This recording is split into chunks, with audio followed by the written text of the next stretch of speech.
Technology and target. सो ये gap को हुए हम लाइफ पोजीशंस को समझना चाहिए। एरिक बर्न के लाइफ पोजीशन से, I am okay, you are not okay, I am okay, you are okay, I am not okay, you are not okay, I am okay and you are okay. ये 4 life positions में बेहतरीन life position था I am okay and you are okay.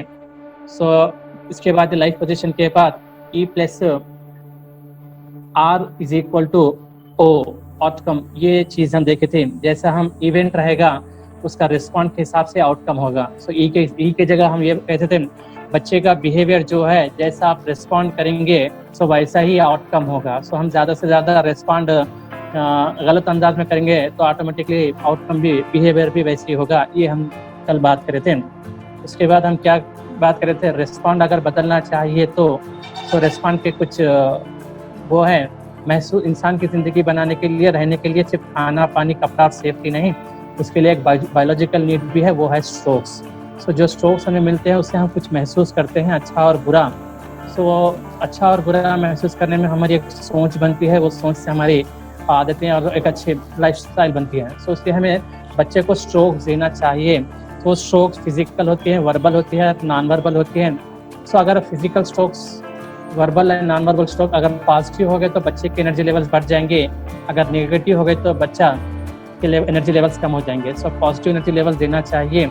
सो वो strokes हमें, जब बच्चा परेशान करता है, जब ज़्यादा से ज़्यादा पेरेंट जब कब रिस्पॉन्ड होते हैं बोले तो सो जब कुछ हालात ख़राब है बच्चे के या कुछ अच्छा करे तो जब भी रिस्पॉन्ड होते हैं। ऐसा नहीं, बच्चे को कुछ अंदरूनी अंदर से बनाना है, पर्सनालिटी डेवलपमेंट करना है वो तो सो हर वक्त हमको स्ट्रोक्स देना चाहिए। अगर आप फिजिकल स्ट्रोक्स दे रहे हैं तो बच्चे को ये महसूस होगा कि आप पेरेंट के साथ वक्त गुजारने में ज़्यादा इंटरेस्टेड बताएगा, क्योंकि उसको फिजिकल स्ट्रोक मिल रहे हैं, कुछ अच्छा महसूस होने वाला है बच्चे का, ये सोच रहेगी। अगर वर्बल स्ट्रोक बच्चे को मिल रहे हैं तो पेरेंट्स से ज़्यादा बात करने की सोच रखेगा, क्योंकि बातों में कुछ अच्छा महसूस होने वाला है बच्चे को। सो नॉन वर्बल यानी बॉडी लैंग्वेज से अगर पेरेंट्स से स्ट्रोक्स मिल रहे हैं बच्चे को तो ऑटोमेटिकली बच्चे क्या महसूस करेगा, जब भी पेरेंट को देखेगा तो वो खुशी महसूस करेगा, क्योंकि कुछ अच्छा महसूस होने वाला है। ये कुछ सीखे थे हम। हाँ, तो स्ट्रोक्स नेगेटिव भी होते हैं, बच्चे को हम नेगेटिव स्ट्रोक्स लेना और देना, रिफ्यूज करना, स्ट्रोक्स पूछना, ऐसा भी कुछ बात करते हैं। इसका कंक्लूजन सेशन आज हम बात करेंगे पेरेंटिंग का डूज एंड डोंट्स के ऊपर। सो देखिए, पेरेंटिंग हम जो मकसद से कर रहे हैं, बच्चे के अंदर 3 चीज़ों की डेवलप करने की ज़रूरी है। बच्चे को ये 3 स्किल्स होना ज़रूरी है। तो उन 3 चीज़ों में से ज़्यादा इंपॉर्टेंट चीज़ें क्या हैं बोले तो 3 स्किल्स, वो एक कैरेक्टर, क्रिएटिविटी एंड कॉन्फिडेंस। जैसा आपकी स्क्रीन के ऊपर है, कैरेक्टर, क्रिएटिविटी एंड कॉन्फिडेंस। अगर इन 3 चीज़ों अगर बच्चे के अंदर डेवलप हो जाएंगे तो ऑटोमेटिकली बच्चा एक सक्सेसफुल लाइफ जीने के लिए रास्ता बन जाएगा। मगर आज के जो पेरेंट्स हैं और स्कूल्स है, एक्चुअली दोनों मिलकर करने वाला काम है, पेरेंट्स और स्कूल के टीचर्स। मगर ज़्यादा से ज़्यादा हम ज़्यादा फोकस कहाँ पर कर रहे हैं, मार्क्स, फर्स्ट आना, रिजल्ट्स के ऊपर, ग्रेड्स के ऊपर, ये हम ज़्यादा फोकस करते हैं। मगर बच्चों के अंदर पैदाइशी ही क्रिएटिविटी होती है, पैदाइशी ही कुछ अच्छे चीज़ें होती हैं। अगर उनको हम इंकरेज सपोर्ट करेंगे तो ऑटोमेटिकली वो ज़्यादा से ज़्यादा लेंगे। सो देखो, बच्चे कुछ ऐसे काम करते हैं वो कभी वो देखे नहीं है, वैसे काम करते हैं कि कोई सिखाए नहीं है वो काम। एंड कुछ ऐसे सवाल करते हैं बच्चे, सवालों का जवाब हमारे पास नहीं होता है। सो ये देखिए कहाँ से आए। सो बच्चे के अंदर ऑलरेडी एक क्रिएटिविटी होते हैं, हम उसे सपोर्ट करना चाहिए। सो ये क्रिएटिविटी, कैरेक्टर एंड कॉन्फिडेंस में सबसे ज़्यादा से ज़्यादा अहमियत वाली चीज़ है, वो है कॉन्फिडेंस। बच्चे को कॉन्फिडेंस होना चाहिए, उसके बाद automatically character and creativity develop हो जाएगा। सो बच्चे के अंदर कॉन्फिडेंस डेवलप करने के काम करते रहना चाहिए। देखिए, बहुत सारे बच्चे आज पीजी पढ़े सो है, डॉक्टरेट पढ़े सो है, एमटेक, बीटेक, एमबीए, एमसीए, बहुत सारे एजुकेटेड है, मगर वो आज उनकी मनपसंद ज़िंदगी लीड नहीं कर रहे, क्योंकि उनके अंदर ये इन तीन स्किल्स की कमी है। सो क्रिएटिविटी नहीं है उनके पास, कॉन्फिडेंस नहीं है, कैरेक्टर होगा, मगर कि जब कॉन्फिडेंस नहीं रहेगा तो वो कैरेक्टर भी पीछे रह जाएगा। इसलिए इन 3 चीज़ों को डेवलप करने के लिए ज़्यादा से ज़्यादा हमें वक्त देना चाहिए। एंड हमारे रिलेशनशिप मजबूत बनाने के लिए पेरेंट्स को ये इल्म रहना चाहिए कि हम क्या करना है, कैसे करना है, क्या नहीं करना है। इन 3 चीज़ों का फ़र्क जानते हुए हम पेरेंटिंग करना चाहिए। और फर्स्ट थिंग, डूज में हम बात करेंगे। अगर आपके बच्चों को आप खुश रखना चाह रहे हैं या देखना चाह रहे तो आप द फर्स्ट थिंग, घर के अंदर माँ का इम्पैक्ट ज़्यादा होता है। माँ को हैप्पी रहना चाहिए। बच्चा ये नहीं पूछता कि मेरी माँ क्वालिफाइड हो, एमबीए हो, एमसीए हो, डॉक्टरेट हो, वो हो, नहीं है। क्वालिफाइड मदर की जरूरत नहीं है, बच्चे को सिर्फ एक हंसता हुआ चेहरा होना चाहिए, माँ के फेस के ऊपर हंसमुख चेहरा होना चाहिए, ये बच्चे की ख्वाहिश होती है। हम ज़्यादा से ज़्यादा बच्चे को समझाने की कोशिश करते हैं मगर मुस्कुराने का काम नहीं करते। तो ज़्यादा से ज़्यादा बच्चे को देख के मुस्कुराने वाली माँ का इम्पैक्ट और अच्छा इम्पैक्ट बच्चे के ऊपर होता है। तो ताकि हम अच्छे पेरेंटिंग करने के लिए ज़्यादा से ज़्यादा एक मदर या फादर या घर का इन्वायरमेंट हंसने वाला हो, बच्चे को देख के मुस्कुराने वाला इन्वायरमेंट होना चाहिए। देखो वो तो इस दुनिया में नया है, आया है, सही आया है दुनिया में, इस दुनिया में तो वो तो सही आया है, मगर बस देखना ये है कि वो सही हाथों में आया है या नहीं। बस देखना ये है कि वो सही हाथों में आया है नहीं। अगर हमारी परवरिश सही है तो ऑटोमेटिकली वो जो मकसद उसके अंदर है वो ऑटोमेटिकली वो अचीव करेगा। तो मैं एक जो इंसिडेंट बताते हुए सामने बढ़ूंगा। एक बार एक फादर अपने बच्चे को लेके उसके फील्ड में गांव को जाता है। तो गांव को जाने के बाद क्या होता है, वो बच्चा गलती से क्या होता, तालाब में गिर जाता। तो दूर से एक फार्मर देख के वो बच्चे को बचा लेता। सो पेरेंट क्या बोलता, अरे मेरे बच्चे को आप बचा देना, मैं आपको कुछ देना चाह रहा हूँ। तो लास्ट में वो पेरेंट क्या करते हैं, जो बच्चे को बचाए सो पेरेंट क्या करते हैं, फार्मर को बोलते कि तेरा भी एक बच्चा है ना, वो बच्चा मेरे साथ भेजा दो, मैं कुछ उसको अच्छा पढ़ा लूंगा, लिखा लूंगा। ओके, रिक्वेस्ट करो तो ठीक है चलो। ओके, वो फार्मर क्या करते हैं, वो बच्चे को, वो जो बच्चा जो सेव करे थे उनके पेरेंट के साथ भेजाए थे। सो कुछ दिनों के बाद क्या होता है, जो बच्चा फार्मर का बच्चा है ना, वो बच्चा आज हम अलेक्जेंडर फ्लेमिंग है।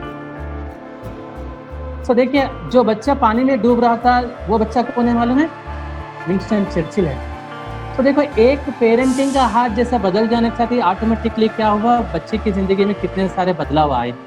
सो पेरेंटिंग फार्मर के पास भी वो कुछ अलग बनता था, मगर जब एक एजुकेटेड पेरेंट्स जब एक बार समझदार पेरेंटिंग के पास आ गए तो जो बच्चा खुद का बच्चा है, विंस्टन अमेरिकन का प्रेसिडेंट बन गया, ऑटोमेटिकली जो फार्मर का बच्चा जो था वो अलेक्जेंडर फ्लेमिंग बन गया। तो देखिए, जिस देखना है हमारे बच्चे भी दुनिया में सही आए हैं, मगर वो कैसे सही हाथों में आए हैं या नहीं, उसे हमें देखना चाहिए। इसके लिए हम क्या करना है, पेरेंटिंग का नॉलेज रखना चाहिए। अगर आपके लिए हंसना मुश्किल है तो रिलेशनशिप को कंटिन्यू करना, एक अच्छा पेरेंटिंग करना बड़ी मुश्किल की बात है।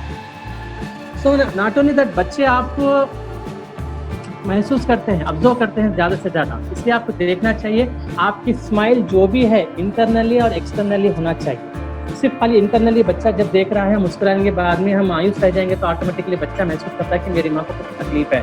तो देखिए, फर्स्ट ऑफ ऑल आपको एक्सटर्नली लेना है, इंटरनली भी अंदर की कुछ बात है, फैमिली में कुछ बात है, तो जो चीज़ भूलने की बात है उसे भूलना चाहिए। फैमिली के अंदर कुछ भी अगर गलत है या कुछ भी अगर बात है, तो अगर वो चीज़ अगर आप भूलेंगे तो आपकी ज़िंदगी बेहतर होती है।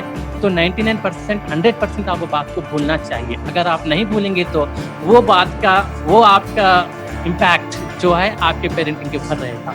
एक माँ को अंदरूनी और एक्सटर्नली दोनों चीज़ों से सही होना चाहिए। अगर जब माँ अंदरूनी और बाहर से सही हो जाएंगे तो ऑटोमेटिकली आपका घर एक अच्छा अच्छा एनवायरनमेंट क्रिएट करने का पूरा 100% एश्योरेंस मिलेगा।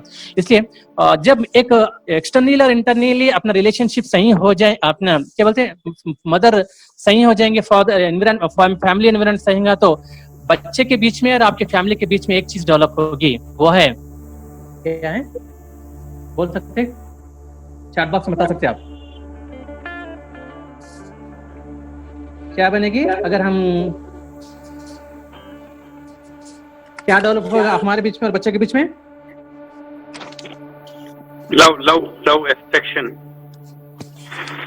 लव तो ठीक है, इससे पहले कुछ होना चाहिए, कनेक्शन ठीक होगा क्या? नहीं, कनेक्शन भी ठीक है कुछ हद तक आपका आंसर।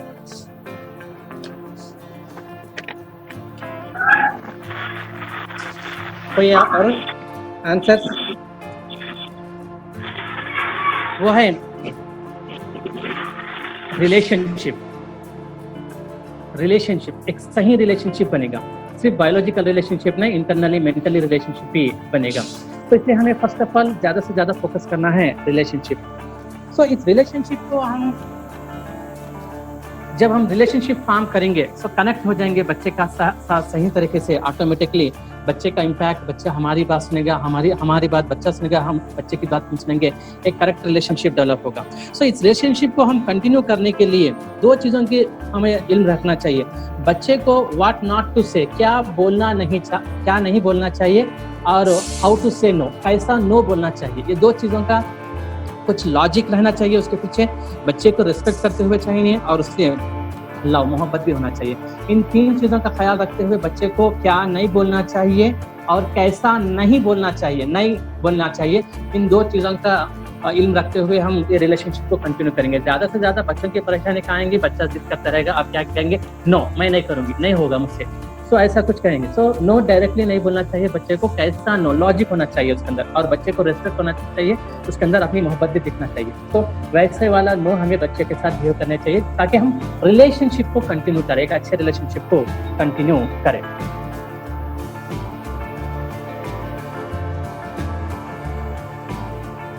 अगर भाई वॉइस ऑडिबल है मेरी? हाँ ऑडिबल है। ठीक, हम दूसरी बात, फर्स्ट रिलेशनशिप डूज में एक बात के लिए, दूसरी चीज है हमारे बीच में communication, conversation. So communication 98% of the relationship, हमारे 98% ऑफ रिलेशनशिप सिर्फ कम्युनिकेशन के ऊपर डिपेंड है। हम कैसे बातचीत कर रहे हैं बच्चे के ऊपर, हम बच्चे के साथ कैसा सुन रहे हैं। कम्युनिकेशन में 2 भाग होते हैं, एक सुनना और बात करना। ये सुनना और बात करना में ज़्यादा से ज़्यादा आपको कान का इस्तेमाल करना है, जुबान का नहीं। ज़्यादा से ज़्यादा कान का इस्तेमाल करना है, ईयर का इस्तेमाल करना है, जुबान का नहीं। सो सुनने में जैसे आप 2 अलग अलग से देखेंगे, अंदाज में देखेंगे। सुनने का पहले लिजनिंग को देखेंगे। सो अगर लिजनिंग देख रहे हैं तो पहले आपको लिजनिंग में 4 टाइप्स के लिजनिंग होते हैं, एक पैसिव, रिफ्लेक्टिव, सेलेक्टिव। सो ये 3 टाइप्स के and active listening. So passive listening कैसा होता है, जब बच्चा कुछ बात कर रहा है तो आप काम में रहते हैं, हम कैसे रहते हैं, माँ, फादर, मदर, अब अपने काम में बिजी रहते हैं, बच्चा बोलते रहता है, बस बोलते हैं आप तो बोलते रहो, मैं सुन रही हूँ। अपने काम में आपका काम में आप बिजी रहते हैं, मगर कि बच्चे के ऊपर तवज्जो नहीं रखते, बस बच्चा बोलते रहता है मगर कि आप तवज्जो नहीं रखते, बस फिजिकली आप प्रेजेंट रहेंगे, मेंटली उसके बात के ऊपर तवज्जो नहीं रखेंगे। ये पैसिव लिजनिंग होता है। सो रिफ्लेक्टिव लिजनिंग एक होता है। रिफ्लेक्टिव लिजनिंग क्या होता है, मतलब आप फिजिकली होते हैं, मेंटली भी होते हैं, बस कुछ हद तक एक बात अगर बच्चा बोल रहा है आपको, अगर कुछ बात आपके ईगो को हट करे या कुछ गलत दिखे तो क्या करेंगे, फिर से आप पूछेंगे क्या बोल रहे थे आप, तो रिकन्फर्म करेंगे आप बोलने वाली बात सही है या नहीं। तो यहाँ फिजिकली मेंटली कुछ फिजिकली आप होते हैं, मगर कि सिर्फ वो बात के ऊपर फोकस करेंगे। अगर आपको कोई ईगो या कुछ गलत बात आ रही है बच्चे की जुबान से तो वो बात के ऊपर ज़्यादा फोकस करेंगे, रिकन्फर्म करेंगे आप क्या बोल रहे थे, फिर से एक बार बोलिए, ऐसे अल्फाज इस्तेमाल करके फिर से सुनने की कोशिश करेंगे। तीसरी है सेलेक्टिव लिजनिंग। सो ये सेलेक्टिव लिजनिंग क्या होता है, फिजिकली होते हैं मगर कि आपको जो बात जरूरी है बस उतनी ही सुनेंगे, बच्चे से बात आप नहीं सुनेंगे, इग्नोर करेंगे बच्चे को। सो आपकी जब जरूरी बात है, बच्चा कुछ बात बता रहा है उसमें कुछ जरूरी बात है तो आप सुनेंगे, नहीं तो क्या करेंगे, आप इग्नोर करेंगे। सुनिए जैसा आप ड्रामा करेंगे बच्चे के सामने, ऑटोमेटिकली पूरे का पूरा इग्नोर करेंगे। सो इन 3 चीज़ों के लिजनिंग स्टाइल जो है वो गलत है। तो बच्चा आपको पहचानेगा कि मेरी माँ मेरे फादर सुन रहे हैं नहीं है, तो एक बार सुनाएगा, दूसरी बार सुनेगा, तीसरे बार वो इग्नोर करेगा। जैसा आप पैसिव लिजनिंग में, रिफ्लेक्टिव लिजनिंग में, सेलेक्टिव लिजनिंग में इग्नोर करे थे बच्चे को, इसी तरह बच्चा भी आपको इग्नोर करेगा 1 से 2 बार सुनने के बाद। इसलिए हमारा लिजनिंग स्टाइल कौन सा होना चाहिए, एक्टिव लिजनिंग स्टाइल होना चाहिए। Active listening style, active listening कैसा स्टाइल होता है, आप फिजिकली होते हैं, इमोशनली होते हैं और मेंटली प्रेजेंट होते हैं। उतना नहीं है, आप बच्चे को देखते हैं और उसके बच्चे को बॉडी लैंग्वेज को देखते हैं और उसके पूरे से पूरा जो भी वो बात बोल रहे हैं तो आप सुनने की नहीं, समझने की कोशिश करते हुए आप वो अंदाज में बच्चे के सामने सुनने के लिए रेडी रहेंगे। जो बच्चा जबान से कुछ नहीं कह सक रहा मगर उसके फेस के ऊपर एक्सटर्नल रीडिंग को देख के आप कुछ जो लफ्ज, जो वॉइस जो एक्सप्रेस नहीं कर रही उस चीज़ को भी समझने की कोशिश करते हैं, वो एक्टिव लिजनिंग। सो वो समझने की कोशिश करना चाहिए। जब एक्टिव लिजनिंग होती है तो बच्चा जो बोल रहा है पूरे का पूरा बोलने तक हम उसको रुकाना नहीं चाहिए, उसका वर्षन जो भी है उसको पूरे का पूरा बोलने का मौका देना चाहिए। जब बच्चा बात कर रहा है तो उसे बीच में रुका के अगर गलत है तो गलत बोलना या कुछ डिसीजन बता देना, कुछ करेक्शन करने की कोशिश नहीं करना चाहिए। बच्चे का पूरा वर्षन बोलने के बाद हमारा वर्षन बोलना चाहिए, एक्टिव लिजनिंग है। सो ज़्यादा से ज़्यादा हम एक्टिव लिजनिंग करें बच्चे के साथ। Physically, mentally and emotionally. जो चीज़ बच्चे आपको बता नहीं सक रहे, उस चीज़ को भी सुनने और समझने की कोशिश करना चाहिए, ज़्यादा से ज़्यादा टीनेजर्स में ये ज़्यादा से ज़्यादा टीनेजर्स के साथ ये लिसनिंग एक्टिव रहना चाहिए आपकी। एंड दूसरी चीज़ है ये लिसनिंग का होगा। और टॉकिंग करते वक्त कैसा होना चाहिए बच्चे के साथ,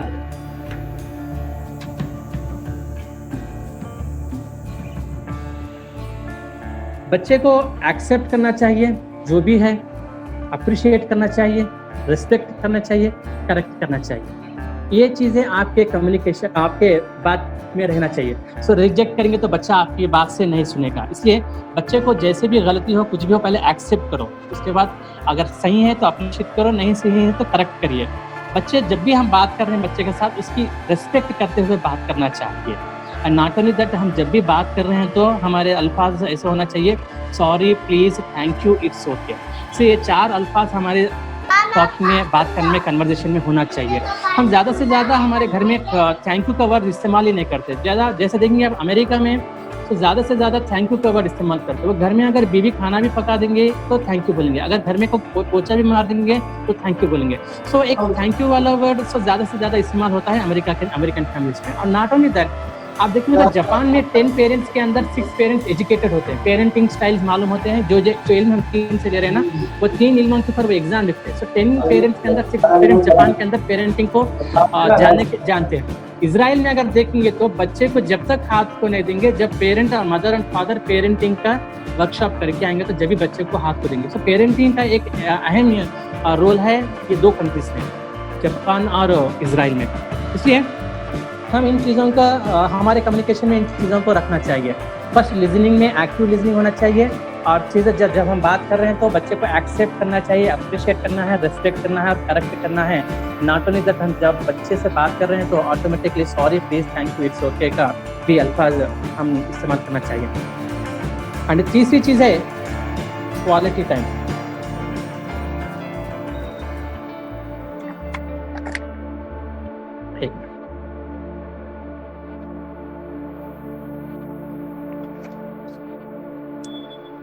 देखो, क्वालिटी टाइम का मतलब ये होता है, हम टीवी देख रहे हैं और बच्चा हमारा मोबाइल देख रहा है। हम घर में तो है मगर बच्चा, हम टीवी देख रहे हैं और बच्चा कहीं बैठ के मोबाइल फोन देख रहा है, इसको क्वालिटी टाइम नहीं बोलती। अब हम दोनों बैठ के कुछ प्रोग्राम देख रहे हैं या टीवी देख रहे हैं तो भी वो क्वालिटी टाइम होता है। क्वालिटी टाइम क्या होना चाहिए?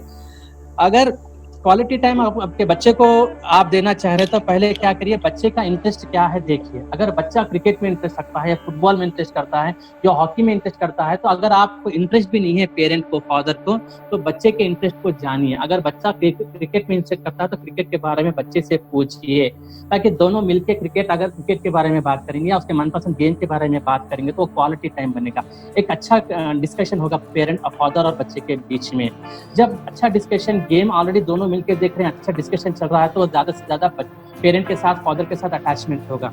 तो जो इंटरेस्ट आपको नहीं है मगर आपके बच्चे को है, अगर आपको क्वालिटी टाइम आप बच्चे के साथ स्पेंड करना चाह रहे तो बच्चे के इंटरेस्ट के अंदर आप इंटरेस्ट डेवलप करना चाहिए। ये लाजमी है क्वालिटी टाइम स्पेंड करने के लिए। सो दूसरी चीज है, बच्चों के साथ गेम्स प्ले करना चाहिए। एंड जी, बच्चों के साथ गेम्स प्ले करना चाहिए क्वालिटी टाइम के लिए। एंड स्टोरीज ज्यादा इम्पैक्ट करते हैं कैरेक्टर बना के लिए, इसलिए सबसे ज्यादा से ज्यादा स्टोरी सुना के रिफ्लेक्शन लेना चाहिए। अब इसमें कौन सा कैरेक्टर अच्छा दिखा आपको, कैसा कैरेक्टर है, कौन सा गलत है, कौन सही है, ऐसे स्टोरीज बताते हुए हम क्वालिटी टाइम स्पेंड करते हैं। नॉट ओनली दैट, जब भी बच्चा बाहर जाके आया या पेरेंट, फादर जाके बाहर आए तो एक सवाल बच्चे से जरूर करना चाहिए, हाउ वाज दैट टाइम। सो जो भी फॉरेन कंट्रीज में है, जो डेवलप कंट्रीज से है, अच्छे पेरेंटिंग करने का ये एक है, वो कंपलसरी मदर ये सवाल कंपलसरी करते, बच्चे जब बाहर जाके आएंगे तो how was the time, how was that day. So वो जब पूछेंगे तो ऑटोमेटिकली फादर एंड मदर, बच्चा एक्सप्रेस करेगा, मेरा दिन अच्छा था, बुरा था, क्या ये महसूस हुआ, मुझे गलत महसूस हुआ, मैं अच्छा करा, मुझे ये अप्रिशिएट करे, मेरी गलती ये थी। तो जब ये बच्चा डिस्कस करेगा तो ऑटोमेटिकली वो क्वालिटी टाइम स्पेयर होगा। सो नॉट ओनली दैट, बच्चे को क्वालिटी टाइम देना चाहिए के लिए हग। हम देखिए, जैसे हग करना, गले लगाना, किस करना या हाथ से हाथ लेके चलना, बच्चे के गोल्स को डिस्कशन करना, ये चीज़ें हमारे क्वालिटी टाइम के अंदर आते हैं, इसलिए हम कंपलसरी 99% क्वालिटी टाइम बच्चे को देना चाहिए, क्वालिटी टाइम बच्चे को देना चाहिए। सो ये है क्वालिटी टाइम। और दूसरा तीसरी बात की नेक्स्ट टॉपिक ये है, आपकी पेरेंटिंग सही है या नहीं, आपको कैसा महसूस होना चाहिए बोले तो इन 3 चीज़ों पर आपको देखना चाहिए। आपका बच्चा अगर स्कूल से जाकर आने के बाद आपको उसके प्रॉब्लम शेयर कर रहे हैं तो सही है। आप उनके जो एक्टिविटी स्कूल दिन सारा हुआ है, अगर आपका बच्चा आपको शेयर कर रहा है तो वो भी सही है। अगर बच्चे के जो भी इश्यूज है, इंटरेस्ट है, ख्वाहिशात है, अगर आपका बच्चा आपको बता रहा है बिना झिझक के, तो ऑटोमेटिकली आपकी पेरेंटिंग कुछ हद तक सही है। बच्चे जो भी चीज़ आपसे छुपा रहे हैं, बच्चे आपसे जो भी चीज़ आप छुपा रहे हैं, ऑटोमेटिकली वो चीज़ गलत है। अगर आपके साथ बच्चे कुछ भी चीज़ बता रहे हैं तो वो चीज़ सही है, अगर गलत है तो पेरेंटिंग की सोच ये रहती है उसे सही करना चाहिए, अगर गलती हो गई तो सही करना चाहिए। तो ये अगर बच्चा आपके साथ इस हद तक, आपका रिलेशनशिप में इस हद तक फ्रीडम है बच्चे को, तो ऑटोमेटिकली ये समझिए कि आपका पेरेंटिंग कुछ हद तक सही है।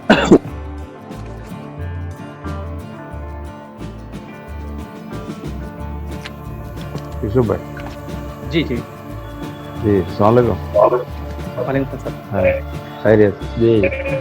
ये बच्चों की जो नफ्सियात का जहाँ तक ये है कि वो जिस मोड में हो या जो चीज़ सुनना चाहते हैं या जिस चीज़ों में ज़्यादा दिलचस्पी बच्चों को है उसमें ज़्यादा वक्त बच्चों को देना चाहिए। और कमरे जमात के अंदर भी बच्चों को सबसे ज़्यादा सुनने का मौका दें और हम कम बोलें, उनको ज़्यादा बोलने का मौका दें और बच्चों को ज़्यादा खेल कूद के अंदाज में लर्निंग बाय डूइंग बल अमलियात के ज़रिए से, छोटे छोटे एक्टिविटीज़ के ज़रिए से बच्चों को सीखने का मौका दें और सबसे ज़्यादा पार्टिसिपेट बच्चों को करें। हम कम बोलें, ऐसा नहीं कि हम ज़्यादा से ज़्यादा कमरे जमात में हम ही ज़्यादा बोल रहे हैं और बच्चे कम बोल रहे हैं, ऐसा नहीं होना चाहिए।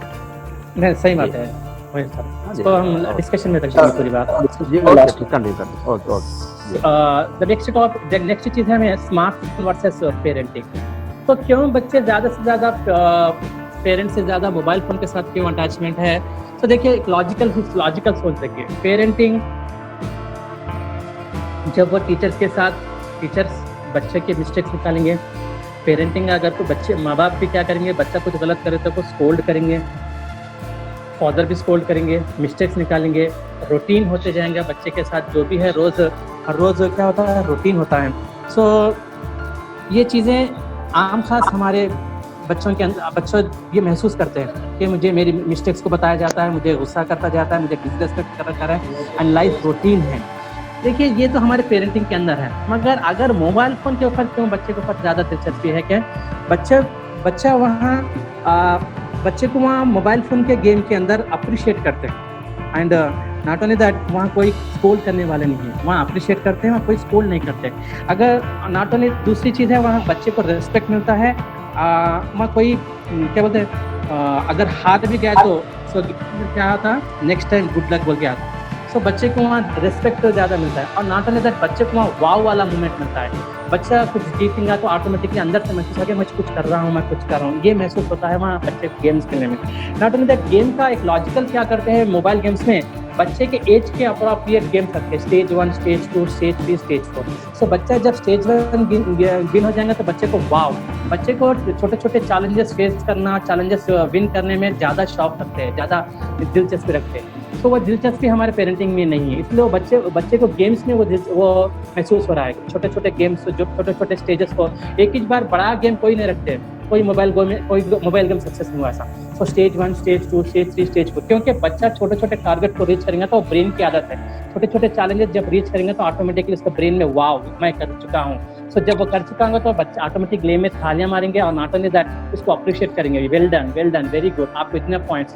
तो यहाँ इंकरेजमेंट भी मिलता है, गेम खेलते वक्त इंकरेजमेंट मिल रहा है, सपोर्ट मिल रहा है। सो इसलिए ज़्यादा से ज़्यादा बच्चे गेम्स के ऊपर गुजारने का रीज़न ये है। सो हमारे पेरेंटिंग के अंदर ये चीज़ कमी है, इसलिए ज़्यादा से ज़्यादा बच्चे पेरेंटिंग को इग्नोर करके गेम्स के ऊपर ज़्यादा इंटरेस्ट कर रहे हैं। सो बच्चे को स्लो करना पसंद नहीं रहता, सो ज़्यादा से ज़्यादा फास्ट करने की आदत होती है।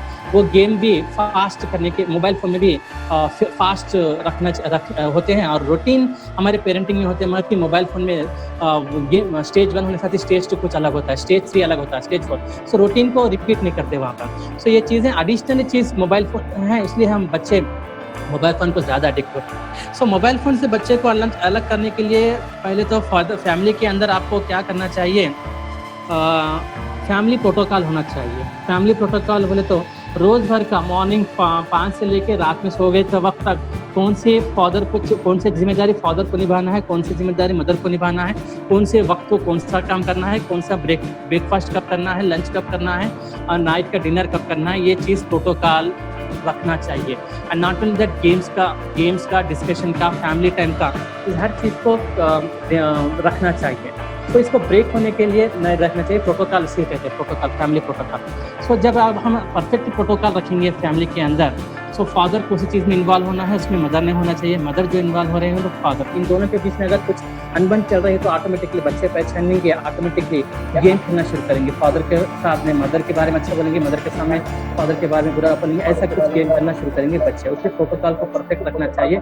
बच्चे को डिसिप्लिन बनाने के लिए खुद इम्प्लीमेंट करना चाहिए। सो बच्चे के सामने पेरेंटिंग करते वक्त बच्चे को मोबाइल फ़ोन का लालची नहीं बताना। अगर तू जल्दी खा लेगा तो मैं मोबाइल फ़ोन दूंगा, अगर तू जल्दी ये लेके आएंगा तो बाहर जाके तू ये लेके आएंगा तो मैं मोबाइल फ़ोन दूंगा। ऐसे लालची काम, बच्चे को लालची नहीं देना चाहिए। बच्चा अगर बाहर गया है, बच्चा पढ़ रहा है और आप मोबाइल फ़ोन पे या टीवी पे रहेंगे तो भी बच्चे आपको नहीं सुनेंगे। बच्चे ज़्यादा से ज़्यादा देख के सीखते हैं। इसलिए पेरेंटिंग का कोई झगड़ा होगा स्कूल में तो भी मॉर्निंग जाके वो झगड़ा भी फादर या मदर लड़के आ जाएंगे। सो अगर ऐसा पेरेंटिंग रोल ज़्यादा हो जाएंगे बच्चे के अंदर तो ऑटोमेटिकली क्या होगा, बच्चे का थिंकिंग कैपेसिटी और एक्शन टेकिंग स्किल कमजोर हो जाएगी। सो ज्यादा सोचेगा नहीं और ज्यादा एक्ट नहीं करेगा। इसलिए ये जो 2 गलतियां हमें करना नहीं चाहिए। डोंट टेल फेल होने के बारे में, फेल के बारे में या स्ट्रगल के बारे में, ये 2 चीजें हम नहीं करना चाहिए। दूसरी चीज है, हम उनका काम भी हम ही करेंगे। We give them what should they. थोड़े चीजें अप्रोप्रिएट काम बच्चे को, अगर आपका बच्चा 5 साल हो गया, 7 साल हो गया, तो जो एज अप्रोप्रिएट काम है, हमें महसूस होता है कि बच्चा अब ये काम करना चाहिए, सो वो चीज़ें बच्चे को करना चाहिए। उसकी जिम्मेदारी वो खुद निभाने की शुरुआत देना चाहिए। अगर वो बच्चा 7 ईयर्स का है, 10 ईयर्स का है, 11 ईयर्स का है, 15 ईयर्स का है, जो एज के अप्रोप्रिएट काम है 99% नहीं, 100% बच्चे को देना चाहिए। उसकी जिम्मेदारी बैग जमा लेना, बुक्स जमा लेना, स्कूल ड्रेस खोलना, एक जगह रखना, होमवर्क्स के बारे में या उसके जो भी चीज़ें हैं एज के हिसाब से उसके सपोर्ट करना चाहिए, मगर उसकी जिम्मेदारी वो निभाना चाहिए। और दूसरी चीज़ें, हम रॉन्ग चीज़ को प्रेस नहीं करना। अगर बच्चा गलत कर रहा है तो उसे करेक्ट करने की कोशिश करना है। बच्चा हमारा है उसके पीछे नहीं डालना। ये तकरीबन 1 बच्चा जहाँ हो रहा है, 2 बच्चे ज़्यादा हो रहे हैं, ये ज़्यादा हो रहा है। सो प्रेस करते हैं हम, रॉन्ग चीज़ भी करेंगे तो बच्चे को छुपाने के लिए हम ज़्यादा से ज़्यादा प्रेस करते हैं। नॉट ओनली दैट, बच्चे को परफेक्शन के बारे में परफेक्ट होना, जो भी काम करेंगे तो हमारी सोच करेंगे परफेक्ट होना। अगर नहीं कह रहे तो क्या करेंगे, अगर बच्चा कुछ गलत कर देगा तो जिद करेंगे तो ऑटोमेटिकली क्या करेंगे, मदर ज़्यादा से ज़्यादा कौन से अल्फाज इस्तेमाल करेंगे, अबू जी आने दो, फादर आने दो, आपको बताऊंगी। बच्चे फादर को विलन के जैसा क्रिएट करने की कोशिश करेंगे मदर। तो ये काम नहीं करना चाहिए फादर को विलन, क्योंकि फादर थोड़ा क्या बोलते गुस्सेले और इंसान हो गए थोड़े बहुत फैमिलीज में। सो फादर का डर ज़्यादा दिखाने की कोशिश करेंगे मदर्स, ऐसा नहीं करना चाहिए। सो बच्चे का अगर गलत है तो सही करने की कोशिश करें, रॉन्ग चीज़ को प्रेस नहीं करना चाहिए, उसे करेक्ट करना चाहिए। एंड परफेक्शन के लिए कोशिश मत करिए। बच्चा जितना भी है, जैसा भी है, उसे करने का मौका दीजिए। एंड पेरेंटिंग में सबसे ज़्यादा गलत चीज़ है, बड़े मिस्टेक है, वो है कंपेयर और क्रिटिसाइज करना। कंपेयर करेंगे तो बच्चा गलत महसूस करेगा, क्या बोलते हैं, छोटा महसूस करेगा, सैड फीलिंग ज़्यादा हो जाएगी। अगर हम दूसरे से कंपेयर करेंगे और अगर अपने बच्चे को नीचा करने की कोशिश करेंगे, कंपेयर करेंगे तो ये होगा कि आपसे अपने आप रिलेशनशिप अलग हो जाएगा बच्चा, क्योंकि कंपेयर करके उससे कुछ गलत बताए जा रहे हैं। और क्रिटिसाइज करना, आप ऐसे ही है, आपको कुछ नहीं आता, आपको क्या आता है, देखो वो कर रहे, ये कर रहे, आपको कुछ नहीं ऐसा करे। अगर आप ऐसा क्रिटिसाइज करेंगे तो बच्चा आपसे दूर रखने की कोशिश करेगा, ज़्यादा से ज़्यादा फ्रेंड से वक्त गुजारेगा या मोबाइल फ़ोन से वक्त गुजारने की कोशिश करेगा, क्योंकि उसकी बेइज्जती हो रही है और ये उसका इंपॉर्टेंस नहीं है, उसको कोई रिस्पेक्ट नहीं मिल रहा है। सो इसलिए हम बच्चे को कंपेयर नहीं करना चाहिए और क्रिटिसाइज करना नहीं चाहिए। एंड लास्ट चीज़ है, डिसिप्लिन करने के लिए क्या कहते हैं, धमकी भरी है। आपको सुबह में उठना है तो उठना है, बस ये काम करना है तो करना है। डिसिप्लिन का एक पोस्टर बच्चे को बताते हुए हम क्या करेंगे, ज़्यादा से ज़्यादा थ्रेट्स, अगर आप ये काम नहीं करेंगे तो ये नहीं मिलेगा, आप ये करेंगे तो आप ये करेंगे तो ऐसा नहीं मिलेगा, ऐसा नहीं, ये नहीं होगा, ये नहीं होगा। तो डिसिप्लिन करने के लिए बच्चे को ब्लैकमेल नहीं करना चाहिए, थ्रेट्स नहीं देना चाहिए और पनिशमेंट को डराते हुए डिसिप्लिन नहीं करना चाहिए। जो चीज़ अगर आपके बच्चे के अंदर आप देखना चाह रहे हैं तो पहले क्या करेंगे, अपने आप के अंदर देखिए। अगर आपके बच्चे के अंदर आप डिसिप्लिन देखना चाह रहे हैं तो आप कितने डिसिप्लिन हैं पहले देखिए। आप मॉर्निंग क्या टाइम उठ रहे हैं देखिए, रात के टाइम कैसा सो जा रहे हैं देखिए, ये चीज़ देखना चाहिए आपको। अगर आप डिसिप्लिन हैं तो ऑटोमेटिकली बच्चा भी डिसिप्लिन हो जाएगा। आप ज़्यादा मोबाइल फ़ोन इस्तेमाल कर रहे हैं, आप ज़्यादा टीवी देख रहे हैं, बच्चे से कहेंगे कि टीवी मत देखो, बाजू रूम में जाके देखो, पढ़ लेते बैठो, तो नहीं होगा। बाजू में जाएंगे तो आप बैठेंगे आपके डर के हिसाब से, मगर ज़्यादा से ज़्यादा आपके ऊपर नेगेटिव सोच, पेरेंटिंग के ऊपर नेगेटिव सोच आ जाएगी बच्चे। ये चीज़ें आज हम डिस्कस करें। अगर कुछ सवालात है, कुछ डिस्कशन है, कुछ व्यू पॉइंट्स रखना चाह रहे हैं इस्लामिक पर्सपेक्टिव के हिसाब से रखेंगे तो we will talk about that. Azhar भाई मेरा सेशन हो गया। जैसे भाई एक बात मैं बोलना चाहता हूँ कि हिंदुस्तानी निसाब तालीम के अंदर तब्दीली की ज़रूरत है। अब जरा दूसरे और तरक्की याफ्ता ममालिक का निसाब तालीम और हमारे निसाब तालीम में ज़मीन आसमान का फर्क है। वहाँ पे तालीम के साथ साथ बच्चे को ज़िंदगी गुजारने का हुनर भी सिखाया जाता है। प्रैक्टिकल लाइफ क्या होना, तालीम को नजी ज़िंदगी से मरबूत करने की ज़रूरत है। जब तक ये नहीं होगा, डिग्रियां हासिल हो जाएंगी, सो हो जाएंगी, फिर बच्चे लाखों के बच्चे रोजगार के वास्ते जो सो 5-5, 10-10 हज़ार के वास्ते सुपरवाइजर MBA करके CA करके बच्चे 10-10, 12-12 हज़ार के वास्ते रोडों पे फिर रहे हैं, नौकरियां नहीं मिल रही। तो ये उनके अंदर होने की ज़रूरत है जी। एजुकेशन सिस्टम में तो वो है हमारे साथ जी, क्योंकि जी जब मैकेनली ये इंडियन एजुकेशन सिस्टम बना रहा था, सो द फर्स्ट थिंग या हिंदुस्तान में क्या परेशानियाँ थी एजुकेशन सिस्टम कायम करने के लिए, उनके लिए कम्युनिकेशन का प्रॉब्लम था। तो कम्युनिकेशन प्रॉब्लम था, इसलिए कम्युनिकेशन को डेवलप करने के लिए वो मैकेनली को कौन ऐसा इंसान है जो हिंदुस्तान में एजुकेशन सिस्टम को लॉन्च करेगा। वो पूरी दुनिया ढूंढे तो एक आदमी मिला है, वो मैकेनली। इसकी क्या खूबी थी बोले तो वो कौन सी भी लैंग्वेज को 12 घंटे के अंदर लैंग्वेज सीखेगा, उसकी वो खूबी थी मैकेनली की। उसलिए स्पेसिफिकली उसको ढूंढ के लाया गया। मैकेनली को साफ इंस्ट्रक्शन दिया गया कि आप एजुकेशन सिस्टम इंडिया में डेवलप करना चाह रहे तो इसके अंदर लॉजिक मिस होना चाहिए, इसको सिलेबस समझने के लिए ज़्यादा वक्त लगाना चाहिए, इसको लॉजिक मिस होना चाहिए, इसको पेन, ज़्यादा से ज़्यादा पेन होना चाहिए, प्रेज नहीं होना चाहिए, पेन, दर्द महसूस होना चाहिए। दूसरा, ये एजुकेशन सिस्टम बच्चे के ऊपर स्ट्रेस क्रिएट करने वाला हो। सो ये चीज़ें इंस्ट्रक्शन देते हुए मैकेनली को सेलेक्ट किया गया। सो मैकेनली को स्पेसिफिकली मैकेनली को क्यों सेलेक्ट किया गया कि उसकी एक अंदर उसकी एक खूबी थी, वो दुनिया भर में जो भी लैंग्वेज है वो 12 घंटे के अंदर सीखता था, उसका वो ग्रेटनेस था, उसलिए मैकेनली को वो जिम्मेदारी दिया गया। तो क्लियर कट दिया गया है एजुकेशन सिस्टम में ये चीज़ें रखना चाहिए। उसके हिसाब से आज एजुकेशन सिस्टम में मैं ज़्यादा हूँ, जहाँ तक समझता हूँ बहुत सारी चीज़ें बदल गया इंडियन एजुकेशन सिस्टम में। जी हो गई, ठीक है। नहीं, जो बच्चे के अंदर कैरेक्टर, क्रिएटिविटी, कॉन्फिडेंस नहीं है, वो बच्चे क्या बोलते हैं लीडरशिप क्वालिटीज नहीं है, बच्चा ऑल ओवर ही रहेगा। जी यूसुफ भाई, प्रेजेंटली अब जो एजुकेशन सिस्टम इंडिया का है, दूसरे जापान का ले लीजिए, आप चाइना का ले लीजिए, वहाँ जब बच्चा हाई स्कूल में तालीम हासिल करता है उसको तमाम चीज़ें सिखलाई जाती है। तालीम के साथ साथ नजी ज़िंदगी गुजारने के वास्ते उसको जो चीज़ की ज़रूरत है, आप देखेंगे 7th 8th का बच्चा बैंक को जाके पैसे डिपॉजिट करता फॉर्म भर के। आज यहाँ का SSC पास के बच्चे को आप बोले 1000 रुपये जमा करके आओ, 1000 रुपये लेके आओ, नहीं ला सकता बच्चा।